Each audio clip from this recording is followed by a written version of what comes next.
Pada kesempatan hari ini saya akan membawakan satu tema, yaitu tentang perlindungan Tuhan di saat yang sukar. Nah, kita akan belajar bersama dalam konteks Mazmur 9, saudaraku, dengan judul ini. Ya, sekali lagi, perlindungan Tuhan di saat yang sukar menurut konteks yang terdapat di dalam Mazmur pasal yang ke-9. Kita akan bersama-sama siapkan Alkitab kita masing-masing dan kita akan membaca Mazmur 9 ayat yang ke-9. Mazmur 9 ayat yang ke-9, saudara bisa ikuti ya di rumah masing-masing ataupun yang di tempat ini. Kita akan baca Mazmur 9 ayat 9, demikian firman Tuhan. Demikianlah Tuhan adalah tempat perlindungan bagi orang yang terinjak, tempat perlindungan pada waktu kesesakan. Saudaraku yang dikasihi Tuhan, kalimat ayat yang ke-9 ini berkata demikianlah. Berarti kalau kita mendengar kata demikianlah, itu berarti ada penjelasan yang lebih detail, yang lebih spesifik di ayat di atasnya. Sama seperti contoh, misalkan saya sedang mengajar musik, ya. Saya jelaskan dari A, B, C, D, E mungkin dan seterusnya kepada murid yang belajar musik itu. Teori saya berikan, penjelasan saya berikan, gambaran saya berikan. Setelah itu saya bilang, demikianlah engkau akan bisa mempelajari musik ini seperti apa yang sudah saya ajarkan di atas tadi, di depan tadi. Nah, ayat yang ke-9 juga berkata, demikianlah Tuhan adalah tempat perlindungan. Berarti ada penjelasan-penjelasan di atas. Bagaimana menjelaskan tentang perlindungan Tuhan itu dinyatakan kepada orang yang terinjak dan kepada kita pada waktu kesesakan. Nah, saudaraku yang dikasihi Tuhan, kalau kita pelajari lebih dalam lagi, Mazmur 9 ini ditulis oleh Raja Daud, ya. Nah, bagaimana Daud bisa menulis Mazmur 9 ini? Latar belakangnya apa? Penyebabnya apa? Hal apa yang melatar belakangi Daud menulis Mazmur 9 ini? Nah, kalau di dalam ayat yang pertama di situ ada sebuah petunjuk, saudaraku, ya, dikatakan begini. Mazmur 9 ayat yang pertama. Untuk pemimpin biduan menurut lagu Mutlaben Mazmur Daud. Ini petunjuknya. Ya, jadi Mazmur 9 ini ditulis oleh Daud, saudaraku. Pada saat apa Daud menulis ini? Bagaimana Daud bisa menulis Mazmur 9 ini? Keterangannya mengatakan bahwa menurut lagu Mutlaben. Apa itu Mutlaben, saudaraku? Mutlaben itu bahasa Ibrani yang artinya kurang lebihnya seperti ini. Mut itu adalah kematian, ya. Kalau kita lihat di barang elektronik, ya, ada kata mute. Nah, itu berarti kita matikan, ya. Berarti kalau kita pencet mute itu berarti silent atau mati, ya. Nah, mute ini artinya kematian. Nah, laben ini adalah la itu kata sang, ya. La itu artinya sang. Ben itu adalah putra atau anak. Jadi mutlaben ini adalah kematian sang putra, sang anak. Nah, dari hal ini kita dapatkan petunjuknya. Ternyata Daud bisa menulis Mazmur 9. Lahirnya Mazmur 9 ini dilatar belakangi oleh sebuah peristiwa yang dialami oleh Daud, saudaraku. Peristiwa apakah? Peristiwa tentang kematian putranya. Ya, putranya yang mana? Nah, nanti kita akan belajar lebih jauh tentang hal ini di poin selanjutnya, ya. Tapi intinya kita tangkap dulu, saudaraku. Latar belakang dari Daud menulis Mazmur 9 ini adalah karena kematian anaknya. Nah, kita akan lihat sebentar di dalam 2 Samuel pasal 12, ya. 2 Samuel 12 ayat 22 dan 23. Saya akan bacakan ayat ini. Nanti kita akan ulang lagi ayat ini karena ayat ini penting sekali, saudaraku. Karena ini adalah latar belakang Mazmur 9 itu sendiri, ya. Sekali lagi ya, 2 Samuel 12 ayat 22 dan 23. Demikian firman Tuhan. Jawabnya, selagi anak itu hidup, aku berpuasa dan menangis. Karena pikirku, siapa tahu Tuhan mengasihani aku, sehingga anak itu tetap hidup. 23. Tetapi sekarang ia sudah mati. Anak itu sudah mati. Mengapa aku harus berpuasa? Dapatkah aku mengembalikannya lagi? Aku, kata Daud, yang akan pergi kepadanya, kepada anakku itu yang sudah mati itu. Tetapi ia tidak akan kembali kepadaku. Ini sekilas ya tentang latar belakangnya. Jadi karena kematian anaknya ini, Daud menulis tentang bagaimana dia mengalami kesesakan, dia mengalami masa yang sukar, dia mengalami pergumulan yang hebat dalam kematian anaknya itu. Ya, nah, bagaimana perlindungan Tuhan dinyatakan di saat yang sukar? Ya, yang pertama kita lihat ayat yang kedua. Sekalipun Daud mengalami banyak hal, pergumulan masa yang sukar, tetapi Daud bisa berkata, demikianlah Allah Tuhan itu adalah perlindungan bagi orang yang terinjak dan perlindungan pada saat masa yang sukar. Kita lihat bagaimana Daud bisa mengalami perlindungan Tuhan, saudaraku yang dikasihi Tuhan. Ayat yang kedua, Mazmur 9 ayat yang kedua, dikatakan demikian. Aku mau bersyukur kepada Tuhan dengan segenap hatiku. Bukan asal bersyukur ya saudara. Lihat, aku mau bersyukur kepada Tuhan dengan segenap hatiku. Aku mau menceritakan segala perbuatanmu, perbuatan Tuhan yang ajaib. Seringkali kita mengucap syukur dalam keadaan kalau enak, saudaraku. Kita mengucap syukur kalau dapat berkat, dapat kesembuhan, dapat mujizat, semuanya baik-baik saja. Kita bisa dengan mudahnya bersyukur. Bahkan syukur kita tuh ya hanya, wah Tuhan terima kasih lah. Terima kasih Tuhan. Hanya demikian, hanya mungkin lip service bisa, hanya sekedar ya kewajiban ya memang saya harus berterima kasih, tapi enggak segenap hati gitu. Ini yang sering terjadi, fenomena dalam kehidupan orang-orang percaya yang sering terjadi. Mengucap syukurnya itu enggak dengan segenap hati. Nah, kita bisa lihat bagaimana Tuhan bisa bergerak, memberikan perlindungan kepada Daud yang saat itu dalam keadaan terinjak, dalam keadaan sedih, berduka yang dalam kesesakan, dalam kesukaran yang luar biasa, saudaraku.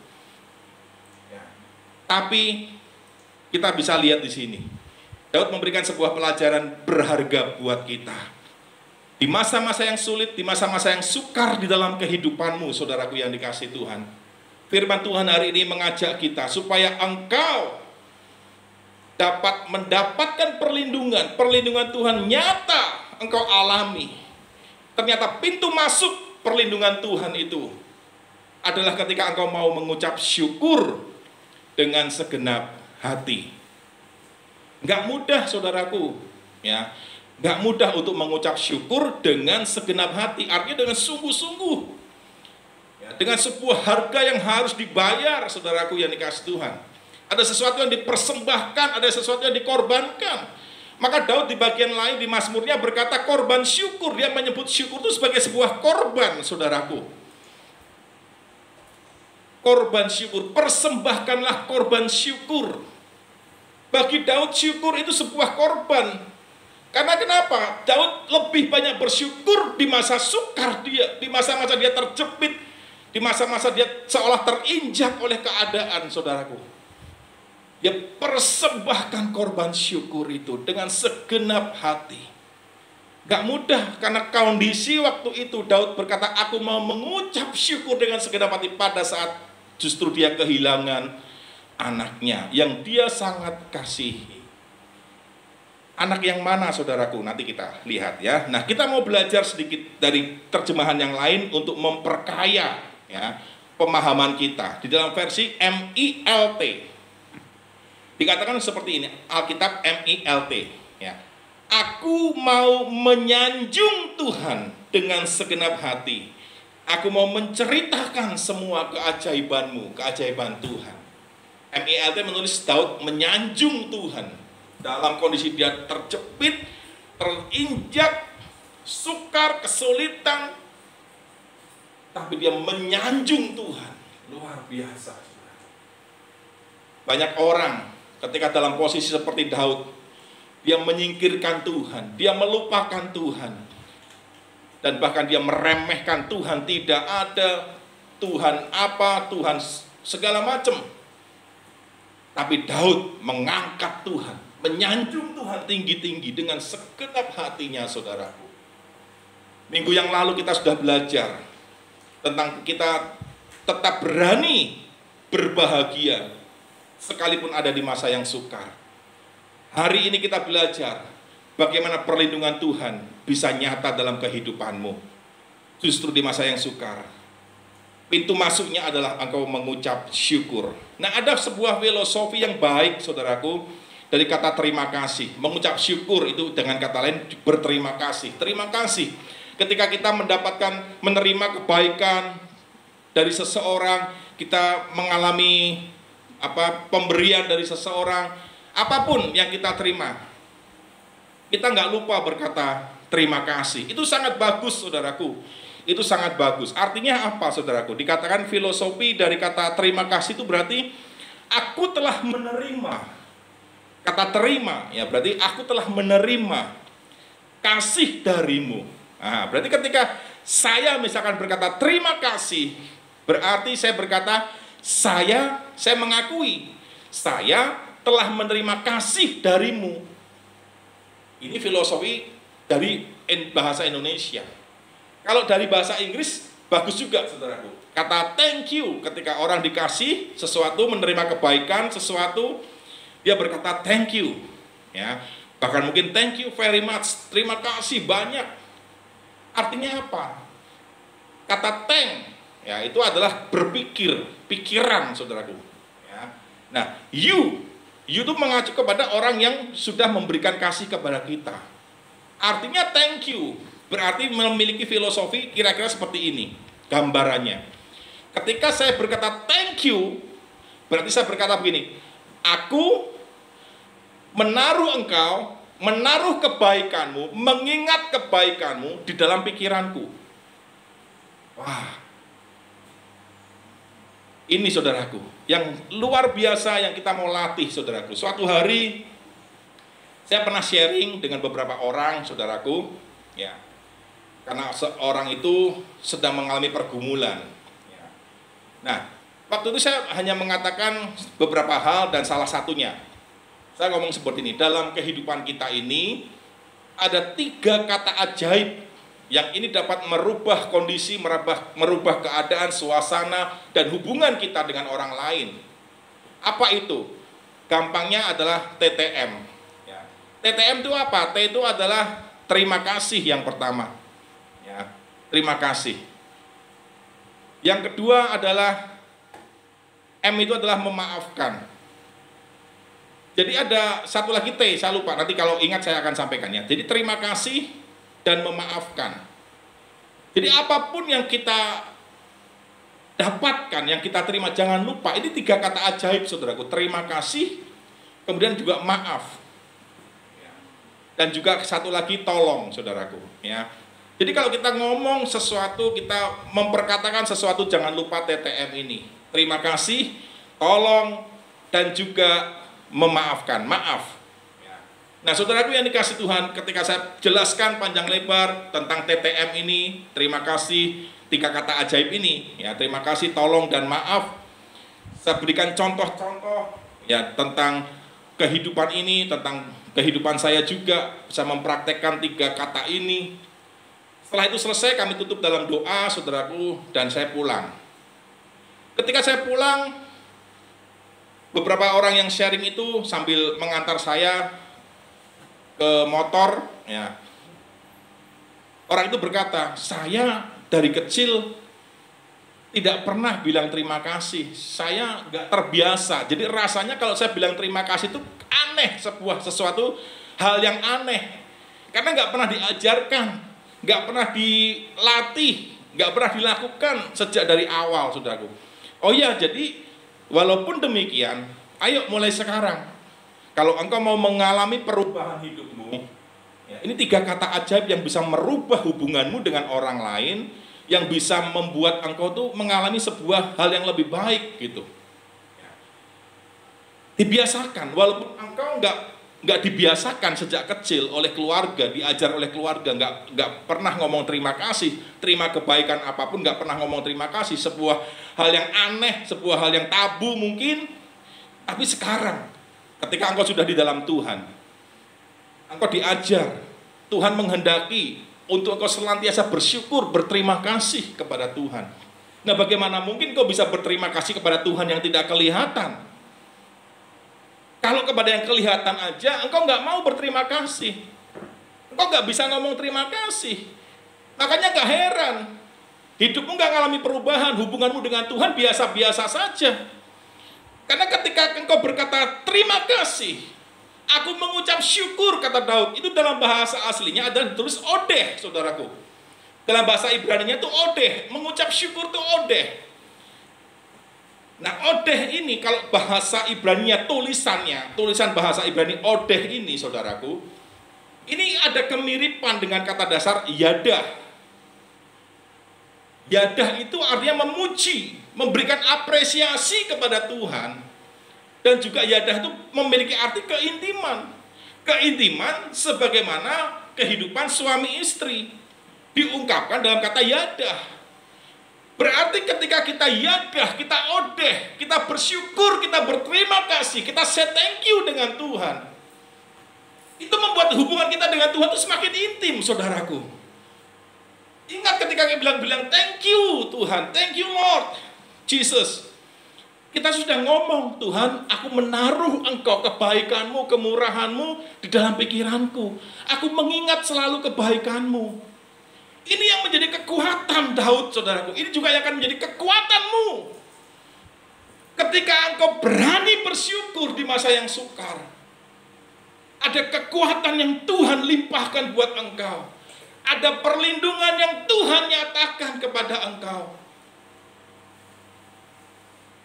Ayo belajar mengucap syukur, saudaraku. Belajarlah menjadi pribadi yang bisa berterima kasih. Gak takut, gak sungkan, gak malu, gak canggung untuk mengatakan terima kasih. Karena inilah yang dikehendaki Tuhan. Ingat 1 Tesalonika 5 ayat 18. Rasul Paulus berkata di dalam suratnya itu, mengucap syukurlah dalam segala hal. Karena itulah, apa itu itulah? Tadi mengucap syukur dalam segala hal. Itulah yang berkenan kepada Tuhan. Itu menyenangkan Tuhan, saudaraku. Ketika kau mengucap syukur kepada Tuhan, hati Tuhan sangat senang. Cobalah saudara praktekkan di luar sana. Ketika saudara menerima kebaikan seseorang, ya, terus saudara nggak ngomong terima kasih misalkan, pasti berbeda, saudaraku. Atau saudara rasakan sendiri, saudara terima kebaikan orang. Saya terima kebaikan orang, contohnya. Orang itu nggak terima kasih sama saya. Ini contoh saja. Rasanya bagaimana? Pasti beda. Pasti beda, saudaraku. Penerimaannya pasti beda. Karena terima kasih, thank you, itu kita menghargai, kita mengapresiasi kebaikan orang lain kepada kita. Kita mengingat, kita menaruh dia, kebaikannya itu dalam pikiran kita. Makanya nggak heran, saudaraku, banyak cerita di luar sana. Ketika orang tua banyak berbuat kasih kepada orang lain, keturunannya, anak-anaknya yang menuai, saudaraku. Anaknya mengalami kesulitan, di kemudian hari anaknya mengalami kesulitan. Orang-orang lain yang pernah ditolong oleh orang tuanya, dia menolong anaknya itu. Kenapa? Berdasarkan apa? Berdasarkan kebaikan orang tuanya. Apa yang ditabur oleh orang tuanya, kebaikan-kebaikan, kemurahan-kemurahan kepada banyak orang, itu ternyata anaknya yang menuai, saudaraku. Mari biasakan diri kita, saudaraku. Latihlah diri kita untuk mengucap syukur kepada Tuhan. Dan engkau bisa mulai praktek. Engkau bersyukur, berterima kasih kepada setiap orang yang sudah menabur kebaikan kepada kita. Maka lihat, relationship kita akan semakin erat. Relationship kita, hubungan kita akan semakin indah. Karena ada saling menghargai, ada saling penerimaan. Bukankah kebutuhan dasar setiap orang adalah diterima, saudaraku?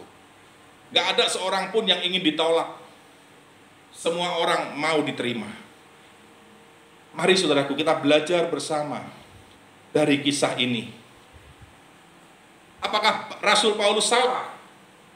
Apakah Alkitab kita salah ketika menuliskan mengucap syukurlah dalam segala hal? Segala hal berarti ya dalam keadaan enak, nggak enak. Ya Paulus sudah cerita di Filipi yang kemarin kita bahas, saudaraku. Ya, Filipi pasal 4, dia pun juga ngomong, aku tuh udah ngalami banyak hal, kelimpahan aku ngalami, kekurangan kelaparan aku ngalami, penjara aku ngalami, semua yang enak nggak enak saya alami semuanya. Dan Paulus berkata, segala perkara dapat kutanggung di dalam Dia yang memberi kekuatan kepadaku. Segala perkara. Kenapa? Karena Paulus, salah satunya kita bisa lihat dari tulisan di bagian yang lain, dia mengucap syukur dalam segala hal. Itulah kekuatan Paulus. Itulah pintu masuk bagi perlindungan Tuhan turun atas Paulus, saudaraku. Kembali kepada latar belakang Mazmur pasal 9. Bagaimana Daud bisa mengucap syukur seperti itu, saudaraku? Justru dalam keadaan anaknya mati. Perhatikan ini, saudaraku. Daud pernah berdosa. Alkitab dengan jujur, terbuka, membuka, menceritakan tentang dosa Daud. Bagaimana dia pernah jatuh dalam dosa perzinahan dengan Batsheba.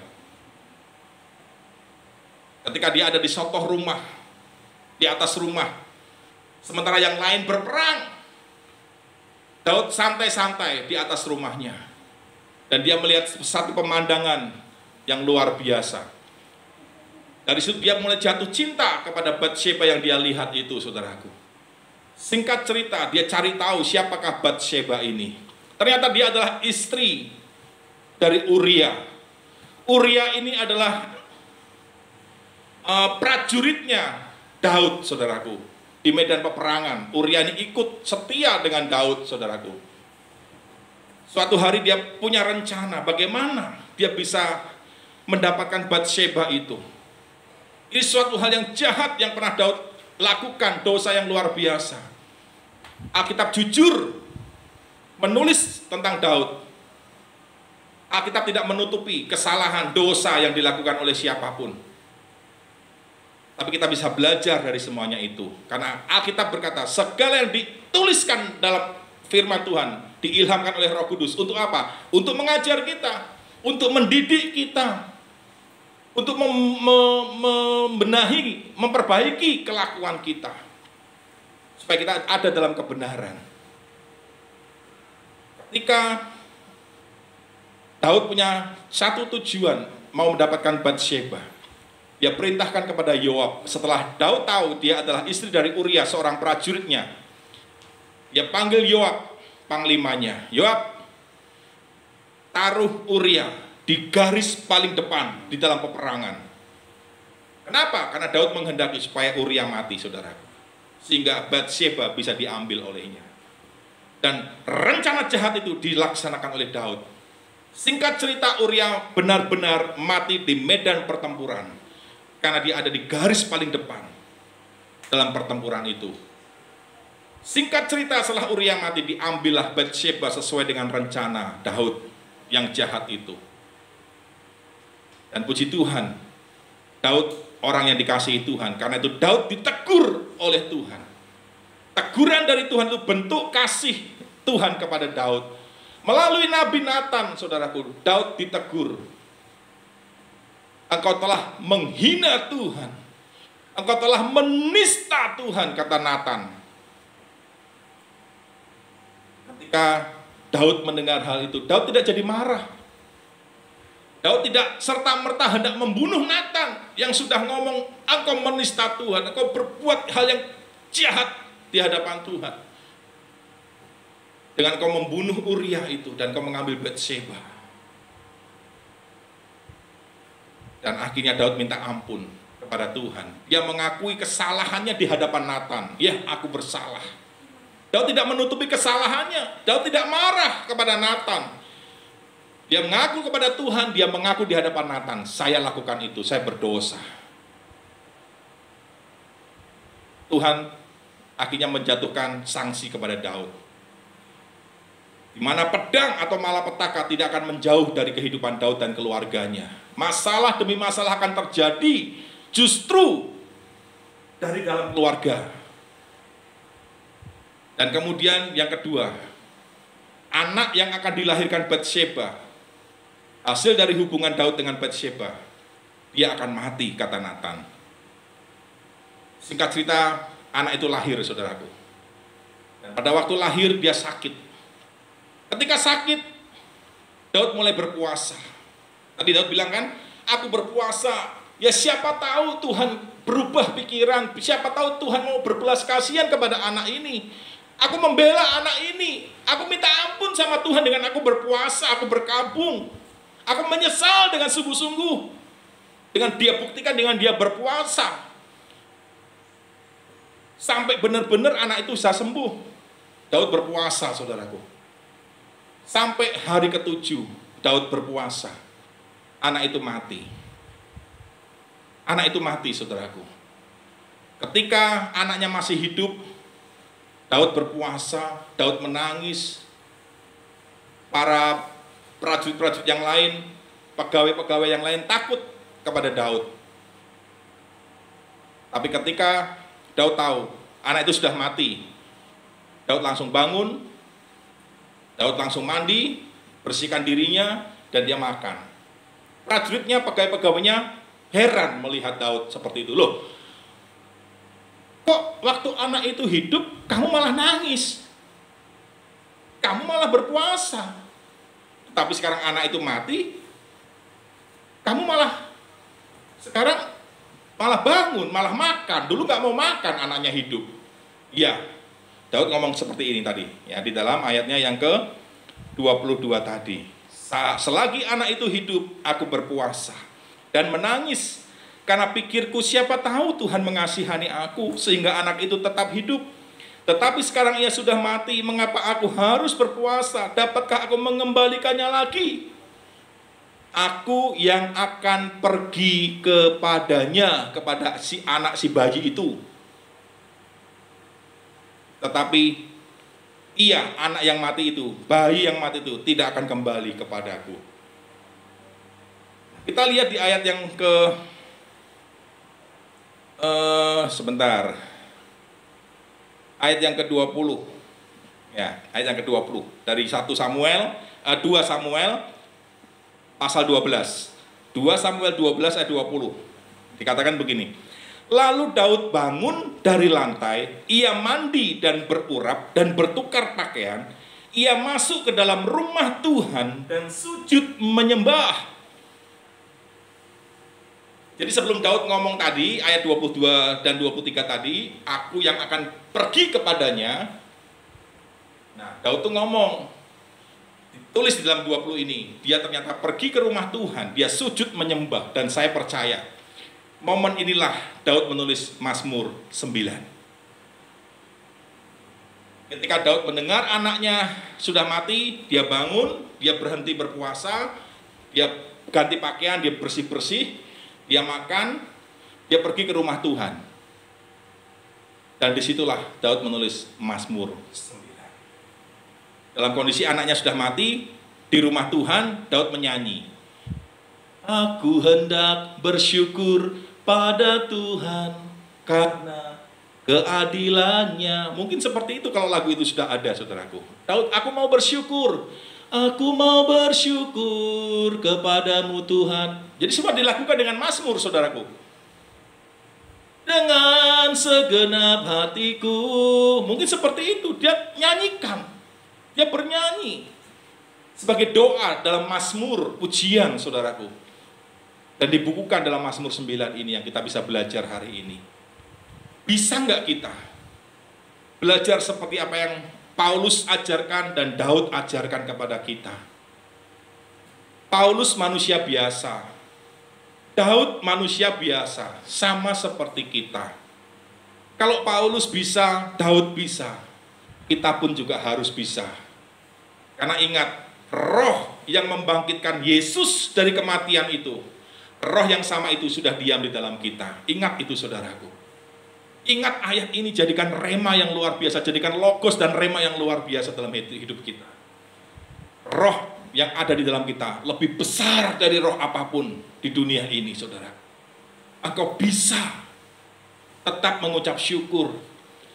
Rubah cara hidupmu yang kalau selama ini dalam masa sukar, dalam masa penderitaan, engkau melupakan Tuhan, engkau kecewa dengan Tuhan, engkau mungkin membuang Tuhan, engkau menyangkali Tuhan. Tapi hari ini engkau belajar. Ayo, seperti Alkitab MILT tadi berkata, Daud menyanjung Tuhan. Daud tetap bisa berkata, engkau hebat, engkau dahsyat, engkau ajaib, janjimu ya dan amin. Jalanmu sempurna, janjimu murni. Daud bisa ungkapkan itu semua, saudaraku. Ayo belajar, saudaraku. Belajar. Setelah minggu yang lalu saya sampaikan tetap berbahagia di masa yang sukar. Tuhan tuh uji saya, saudaraku. Ayah saya meninggal dunia, dipanggil Tuhan. Di masa yang pandemi ini, di masa PPKM ini, saudaraku. Setelah sakit dalam beberapa waktu lamanya.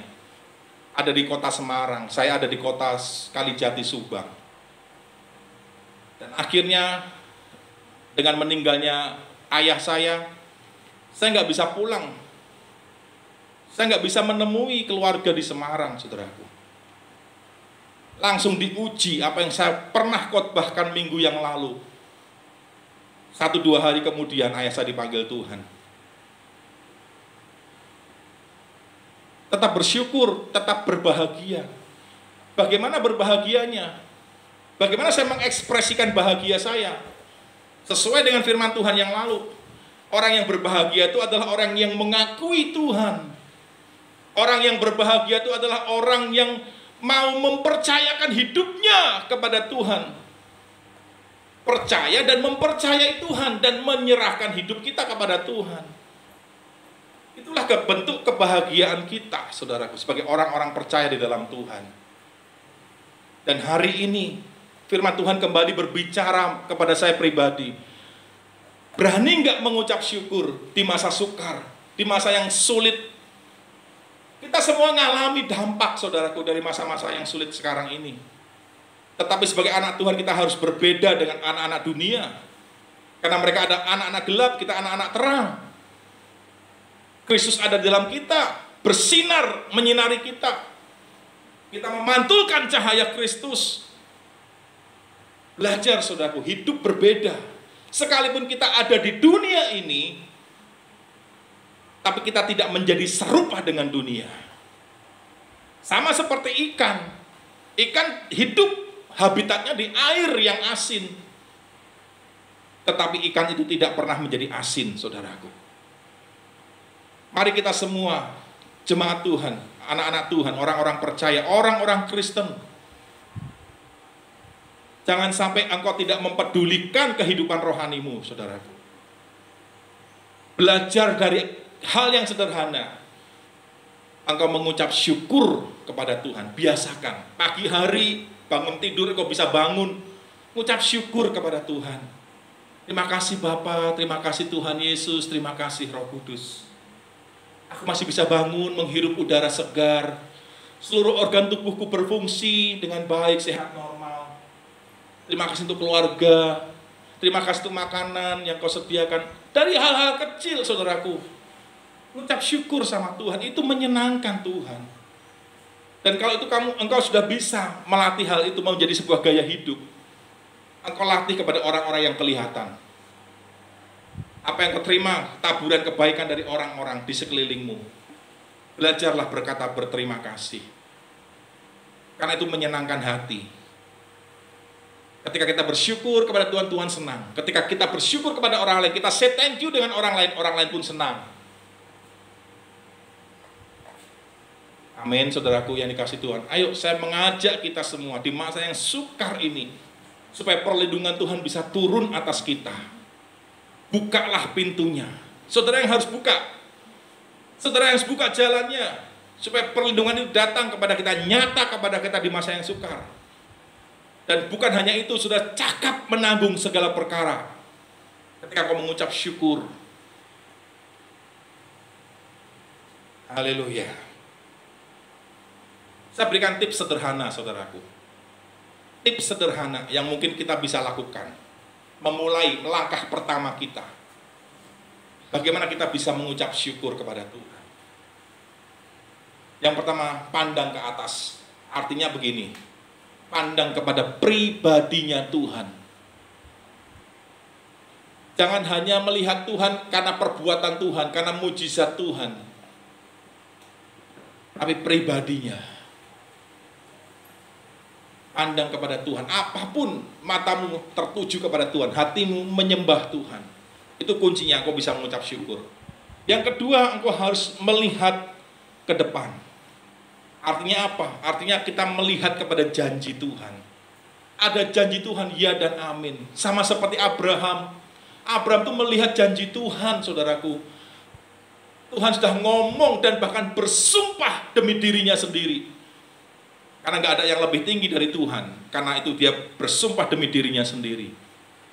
Bahwa dia akan memberkati Abraham dan keturunannya akan menjadi sangat banyak. Di masa tua Abraham. Sampai Abraham usia 100 tahun. Pada waktu terima janji, Abraham umur 75 tahun. 100 tahun umur Abraham, Tuhan menampakkan diri kembali kepada Abraham. Mengulangi lagi janjinya. Abraham 25 tahun menantikan, saudara. Dan dia tetap percaya. Roma pasal 4 mengatakan, sekalipun tidak ada dasar untuk berharap, namun Abraham tetap berharap. Kenapa? Karena dia melihat janji Tuhan. Dia percaya Tuhan yang sudah berjanji, bersumpah demi dirinya sendiri. Dia tidak akan mengingkari. Dia melihat walaupun tubuhnya sudah nggak bisa lagi, nggak mungkin lagi untuk melahirkan atau mempunyai anak bersama dengan istrinya. Tapi dia tetap percaya Tuhan yang sudah ngomong. Lihat janji Tuhan, saudaraku. Hari ini kau mengalami apapun yang nggak enak, yang sulit, yang nggak enak. Lihat janji Tuhan di depan sana. Tetap berharap kepada Tuhan. Karena pengharapan sekali lagi itu adalah seperti jangkar yang menghubungkan, yang membuat kita bisa masuk ketemu dengan Tuhan. Haleluya. Yang ketiga tipsnya, setelah dari kita melihat ke atas, artinya kita melihat pribadinya Tuhan. Bukan melihat orang-orang yang nasibnya seolah-olah lebih beruntung dari kita, bukan. Melihat ke atas artinya kita melihat kepada pribadinya Tuhan. Kalau kita melihat kepada orang-orang yang kita anggap, wah nasibnya beruntung, kita nggak akan bisa mengucap syukur. Wah dia lebih enak ya, dia punya ini, dia punya itu, dia begini, dia begitu. Kita nggak akan pernah mengucap syukur, saudaraku. Tapi sebaliknya, yang ketiga, lihat ke bawah. Lihat orang-orang lemah. Ternyata kalau kita melihat ke bawah, ternyata masih ada orang. Banyak sekali yang hidupnya, nasibnya mungkin gak sebaik kita. Kita ngucap syukur walaupun kita naik sepeda. Kita bisa ngucap syukur karena kita lihat ke bawah. Oh masih ada orang yang cuma jalan kaki. Kita masih bisa ngucap syukur, kita masih bisa jalan kaki. Kenapa kita lihat ke bawah? Karena masih ada orang yang gak punya kaki. Dia berjalan pun harus susah payah. Belajar mengucap syukur, saudaraku. Baik kepada sesama kita, kepada keluarga kita, kepada Tuhan. Suami kepada istri, say thank you. Istri kepada suami, say thank you. Orang tua kepada anak, say thank you. Anak kepada orang tua, say thank you. Semua hubungan ini harus diwarnai dengan 3 kata ajaib ini, saudaraku. Tolong, terima kasih, maaf. Jangan lupa 3 kata ajaib ini. Ini akan mengubah dan memperbaiki relationship kita. Yang kedua, Mazmur pasal 9 ayat yang kedua. Ya, dikatakan di sana, Mazmur 9 ayat yang kedua.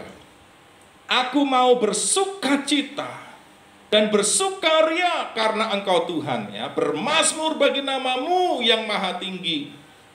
Bayangkan di dalam Daud mengalami anaknya yang mati, di rumah Tuhan dia bermazmur. Yang kedua dia ngomong, aku mau bersukacita, aku mau bersukacita, aku mau bersukaria. Wow, bagi orang dunia aneh.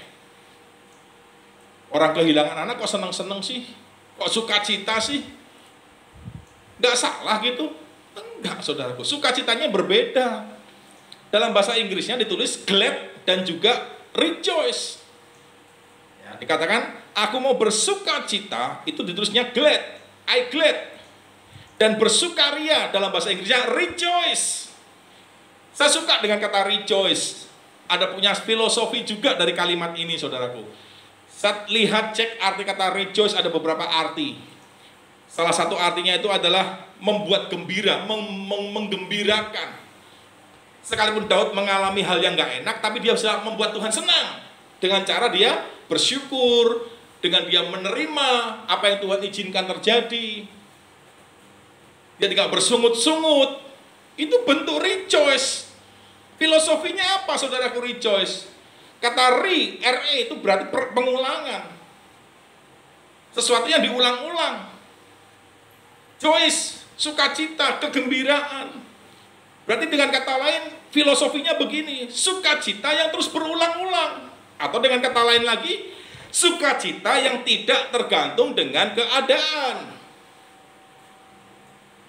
Makanya kalau ulang tahun, setiap tahun ulang tahun, ucapannya apa? Happy birthday. Bukan rejoice birthday, bukan. Kenapa? Karena beda filosofinya. Kalau happy, sukacitanya, bahagianya, senangnya karena ada kebaikan, karena ada berkat. Birthday itu dirayakan, happy. Kalau nggak birthday nggak happy. Tapi kalau rejoice beda, saudaraku. Filosofinya adalah diulang sukacitanya, nggak tergantung dengan keadaan apapun. Mau enak nggak enak, tetap sukacita. Mau berkat nggak berkat, sukacita. Sakit sehat, tetap sukacita. Ini perbedaan kehidupan kita dengan dunia, dengan orang-orang dunia, saudaraku. Karena nggak heran, akhirnya Tuhan memberikan perbedaan perlindungan yang berbeda. Seperti itulah anak sulung yang ke-10 itu. Ada perlindungan Tuhan yang berbeda antara umat Israel dan orang-orang Mesir. Di Mesir banyak terjadi kematian anak-anak sulung, hewan-hewan sulung, semua yang sulung mati. Tapi di Israel, orang-orang Israel sekalipun sama ada di Mesir saat itu, gak mengalami, saudaraku. Ada perbedaan perlindungan yang nyata. Haleluya. Yang kedua, saya mengajak saudara, ayo di masa yang sukar ini tetap berani bersuka cita. Jangan sukacitamu ditentukan oleh keadaan. Jangan sukacitamu ditentukan oleh situasi. Ya. Dikatakan di dalam Nehemia pasal 8, di sana ini menguatkan, meneguhkan hal ini, saudaraku. Dikatakan di sana, saya langsung baca di bagian bawahnya saja, ya. Jangan kamu bersusah hati, sebab sukacita karena Tuhan. Perhatikan ya, sukacita karena Tuhan. Garis bawahi kata karena Tuhan. Itulah perlindunganmu. Bagaimana perlindungan Tuhan dinyatakan di masa yang sukar? Bagaimana kita membuka pintu perlindungan Tuhan itu nyata? Bagaimana kita membuat bisa menjadi nyata perlindungan Tuhan itu? Rejoice, bersukacita, karena sukacita karena Tuhan, itulah perlindunganmu. Ternyata Alkitab mencatat perlindungan kita bukan dari orang-orang yang lebih kuat, bukan harta, uang kita, bukan perlindungan kita itu. Ya, jabatan kita itu bukan perlindungan kita, tapi perlindungan kita yang sejati adalah sukacita karena Tuhan. Artinya apa? Ya karena Tuhan, mau Tuhan bikin proses, bikin berkat, bikin apapun, apa yang diperbuat Tuhan, apa yang diizinkan Tuhan atas kita terjadi, kita alami, kita tetap bersuka cita. Kita setuju dengan rencana Tuhan, dengan apa yang Tuhan lakukan, perbuat, izinkan kepada kita, kita setuju. Itu sukacita karena Tuhan. Daud juga menulis, bergembiralah karena Tuhan, maka ia akan memenuhi apa yang diinginkan oleh hatimu.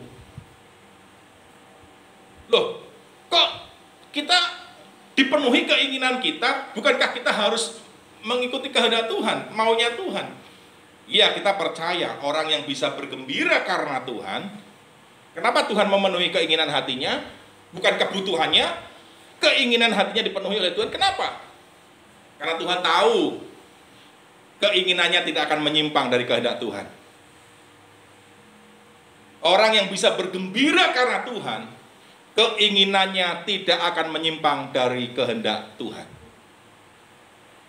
Karena itu Tuhan perlu untuk memenuhi apa yang menjadi keinginan mereka.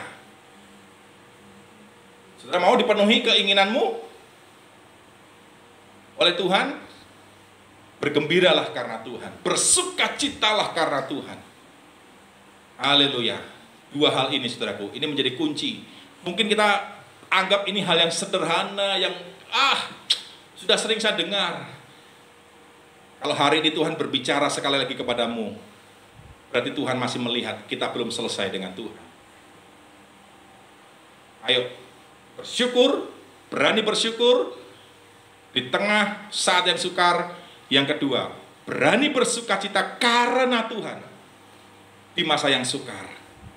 Saya berdoa, saya berharap firman Tuhan menjadi kekuatan, penghiburan, jalan keluar, jawaban bagi saudara semuanya di masa yang sukar ini.